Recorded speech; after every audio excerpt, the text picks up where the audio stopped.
ग्राम सेवा सहकारी समिति 12 MLD नतीजे वो बिल्कुल आ चुके हैं और मेरे साथ इस समय नवनिर्वाचित अध्यक्ष जिनको जनता ने व किसानों ने निर्विरोध रूप से चुना है, बुद्धराम जी बिश्नोई। और बुद्धराम जी के आज हम ढाणी में पहुंचे हैं और इनसे जानेंगे जो ग्राम सेवा सहकारी समिति है उनके हित के लिए क्या कार्य करेंगे और आने वाले समय में किस प्रकार से है वो नया बदलाव लाएंगे। तो बुद्धराम जी सबसे पहले तो स्वागत है आपका। हाँ, नमस्कार। बुद्धराम जी, जनता ने और किसानों ने आप पर भरोसा किया और आपको सोसाइटी जो कि 12 MLD है उसका अध्यक्ष चुन लिया, वो भी निर्विरोध। किस प्रकार से कार्य करेंगे? जनता को धन्यवाद देना चाहता हूँ जो मुझे अध्यक्ष पर चुना है।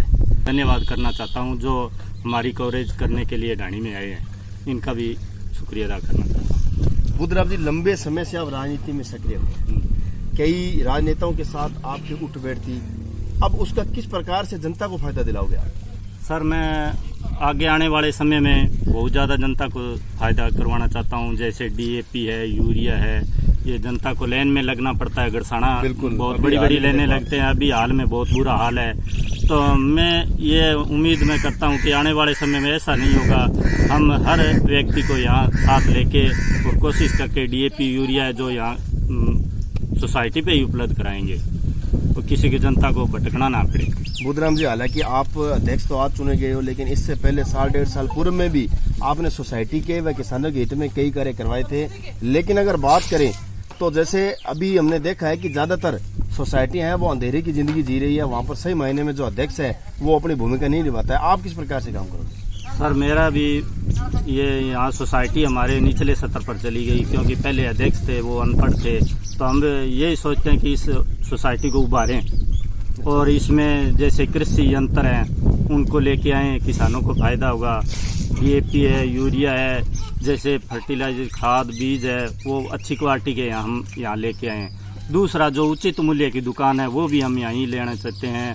बाकी जो गोंड मंडी है उसको भी स्थापित करने की हम सोच रहे हैं। भी यहाँ 12 MLD में गोंड मंडी हो तो किसानों को वहाँ खरीद बेचने के लिए फसलों को यहीं व्यवस्था हो जाए। बिल्कुल बिल्कुल बिल्कुल सही बात है बुद्धराम जी, क्योंकि काम जो है वो इतने मुश्किल नहीं होते अगर उसको कराने वाला अध्यक्ष जो है वो जागरूक हो तो। हाँ जी। अब इसके अलावा जैसे बात करें तो जैसे मान लो कई हम सोसाइटियों में देखते हैं, कई सोसाइटियां बड़ी लाभ में होती है, जैसे निजी बढ़ाने के लिए वो अपने संसाधन अपनाती है। तो आप भी सहकारिता मंत्री से इस बारे में मिलेंगे कोई प्रस्ताव लेकर? हाँ, प्रस्ताव लेके हम मिलेंगे। एक तो ये गोंड मंडी वाला, दूसरा हम यहाँ मेन रोड के ऊपर है तो यहाँ कोई दुकानें बन जाए जो किराए भी लग जाए और हम उसमें खाद बीज भी रख सकें। यहाँ हमारे गोदाम की व्यवस्था नहीं है अभी। अच्छा। जो गोदाम है वो जर्जर पड़ा हुआ है, उसमें रखने की व्यवस्था कम है। तो हम एक तो पक्का शेड बनवाने की सोच रहे हैं, कल को कोई तुलाई वगैरह करवाएं तो पक्का हो तो ठीक है। दूसरा, बड़ा गोदाम बनाने की सोच रहे हैं। तो इस बारे में हम प्रस्ताव लेके मंत्री जी से मिलेंगे। बुद्धराम जी, अगर आपके चुनाव की बात करें, हालांकि निर्विरोध चुनाव हुआ है लेकिन फिर भी निर्विरोध बनना एक बड़ी बात होती है, क्योंकि उसके लिए जनता का प्यार, सहयोग व स्नेह जीतना पड़ता है। लेकिन आप इस जीत का स्नेह किसे देना चाहोगे? मैं तो सभी जनता को देना चाहता हूँ जिन्होंने वार्ड पंच बनाए और जिन्होंने जनता ने मेरे को सहयोग किया। सभी लोगों ने मेरे को बहुत अच्छा सहयोग किया इस बनने में। आगे भी कोई बुद्धराम जी, अब आगे क्या तैयारी रहेगी? कोई राजनीतिक पहले पद रहा है आपका? हाँ, आगे मेरे पिताजी थे वो अध्यक्ष पद पे थे। अच्छा, इससे पहले? ये हाँ जी, ये WA अध्यक्ष होते हैं। अच्छा, उसमें मेरे पिताजी अध्यक्ष हैं और पहले मैं वार्ड पंच रहा हूँ। इससे पहले आप वार्ड पंच रहा हूँ। अब जैसे चुनाव है वो लगभग कंप्लीट हो चुके हैं, 28 तारीख को जो है वो अंतिम चरण की ओर जो है वो चुनाव बढ़ रहे हैं। उसके बाद में चुने जाएंगे चेयरमैन जो पूरी नई मंडी गड़साना की 21 अध्यक्षों को लेकर बनेंगे। तो उसमें आपकी क्या भूमिका रहेगी? जो अच्छा आदमी होगा, बढ़िया आदमी होगा, उसे हम चुनने की कोशिश करेंगे। क्यों, आप बुरे हो गया? नहीं, जो भी जैसे भी लोग चाहेंगे भी ये अच्छा आदमी है, जिसको भी सहयोग करेंगे हम भी इसी के साथ। मान लो आपके मारा डाल दे, बोले बुद्धराम जी मान तो ठीक लगो। नहीं, वो तो कोई बात नहीं, वो तो जो जनता चाहेगी वैसे करेंगे। क्योंकि बुद्धराम जी कोई भी ताज पोसी होते हैं ना, वो कभी सोच समझ के नहीं ली दी जाती। कई बार राजयोग ऐसा होता है कि एक बड़ी अगुवाई करने का मौका मिल जाता है। यदि ऐसा मान लो मौका आ ही जाता है तो आप इसके लिए तैयार हो या क्या करोगे? नहीं, ऐसा लोग सोचेंगे तो हम तैयार, वो कोई दिक्कत नहीं है। स्वीकारोगे आप? हाँ, स्वीकारेंगे इस फैसले को। हाँ, इस फैसले को भी स्वीकारेंगे। बुद्धराम जी, अब अंत में चैनल के माध्यम से जो किसान आपको देख रहे हैं, आपके विचारों को सुन रहे हैं, उन किसानों को क्या संदेश देना चाहोगे?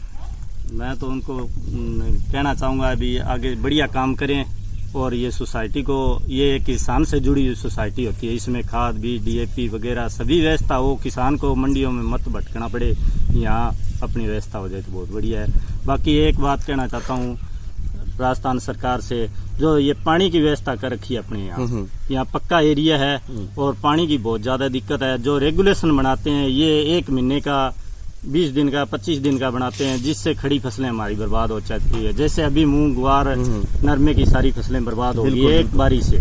तो मैं इस चैनल के माध्यम से गवर्नमेंट को भी 25 दिन का बनाते हैं, जिससे खड़ी फसलें हमारी बर्बाद हो जाती है। जैसे अभी मूंग ग्वार नरमे की सारी फसलें बर्बाद हो गई एक बारी से। तो मैं इस चैनल के माध्यम से गवर्नमेंट को भी कहना चाहता हूँ कि ये रेगुलेशन बने हुए 6 महीने का कम से कम बने। बिल्कुल शुक्रिया बुद्धराम जी। तो राजस्थान सरकार से हम भी अपील करते हैं कि जो बुद्धराम जी ने जो किसानों के हित की जो बात की है, रेगुलेशन की जो बात की है, उस पर पूर्णतः गौर किया जाए, क्योंकि ये किसानों के हित की बात है। वह इसके साथ ही अध्यक्ष के रूप में किसानों ने इनको चुन लिया है और एक सोच, मजबूत सोच के साथ वह किसान हित की सोच को लेकर आए हैं कि जो सुविधाएं किसानों को आज गड़साना अनूपगढ़ मिले, वो यहाँ 12 एमएलडी के पटल पर मिलनी चाहिए, ताकि किसानों को भटकना ना पड़े। अब नए अध्यक्ष बने हैं, सोसाइटी से इनका पुराना नाता रहा है, लेकिन फिर भी अब बुद्धराम जी के कंधे पे एक जिम्मेदारी आई है। देखेंगे किस प्रकार से निभाते हैं, किस प्रकार से किसानों को लाभ मिलता है। मेरे सहयोगी साथी विकास के साथ रमेश मेघवाल।